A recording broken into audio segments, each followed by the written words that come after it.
Operation सिंदूर के बाद कांग्रेस के सभी नेता पूर्व पीएम इंदिरा से पीएम मोदी की तुलना करते रह गए और दुनिया भर में जाकर एक कांग्रेसी सांसद भारत सरकार का गुणगान कर रहे हैं।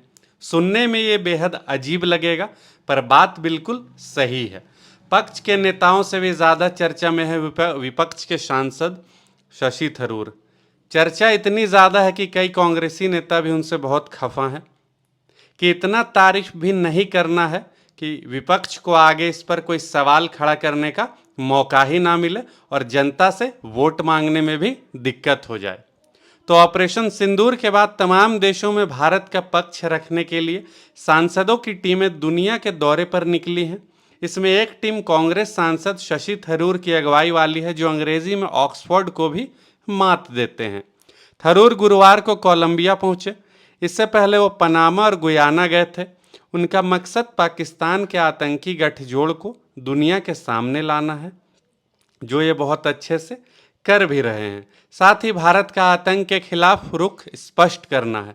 लेकिन कोलंबिया का रवैया उतना मैत्रीपूर्ण नहीं रहा, जिसके बाद शशि थरूर ने वहीं अपनी नाराजगी भी दिखा दी।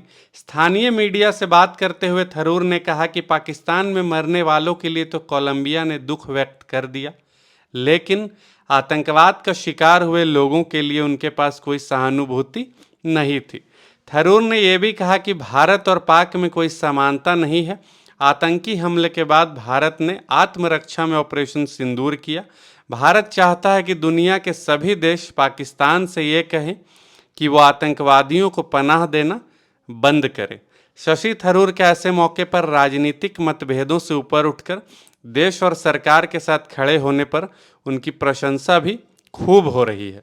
लेकिन कांग्रेस आलाकमान और कांग्रेस के कई नेता उनसे बेहद ही ज़्यादा नाराज़ हैं, क्योंकि उनके इस कार्यों से भाजपा की जो रणनीति है वो काम कर रही है और उनके खिलाफ कुछ कांग्रेस बोल नहीं पा रही है।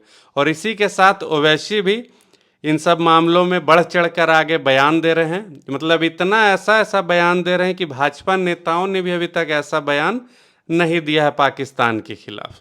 तो इन दो नेताओं की अभी खूब चर्चा है देश भर में, और आगे ये लोग इसी तरह से देश के साथ और सरकार के साथ कदम से कदम मिलाकर बढ़ते रहें तो भारत भी तरक्की की राह पर आगे बढ़ता रहेगा।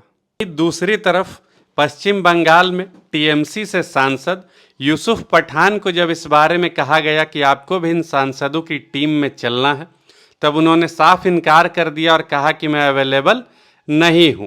और ममता बनर्जी ने इसका कारण बताया कि केंद्र सरकार ने या किसी भी बड़े मंत्री ने टीएमसी के नेताओं से या ममता बनर्जी से इसके बारे में विचार विमर्श नहीं किया है, इसलिए वो यूसुफ पठान को इसमें नहीं जाने देंगे, इस कार्यक्रम में नहीं शामिल होने देंगे। या यूं कहे कि पाकिस्तान समर्थक टीएमसी और ममता बनर्जी को इस बात का डर था कि कहीं पाकिस्तान को इस बात का बुरा ना लग जाए कि वे लोग इस तरह का कार्य कर रहे हैं।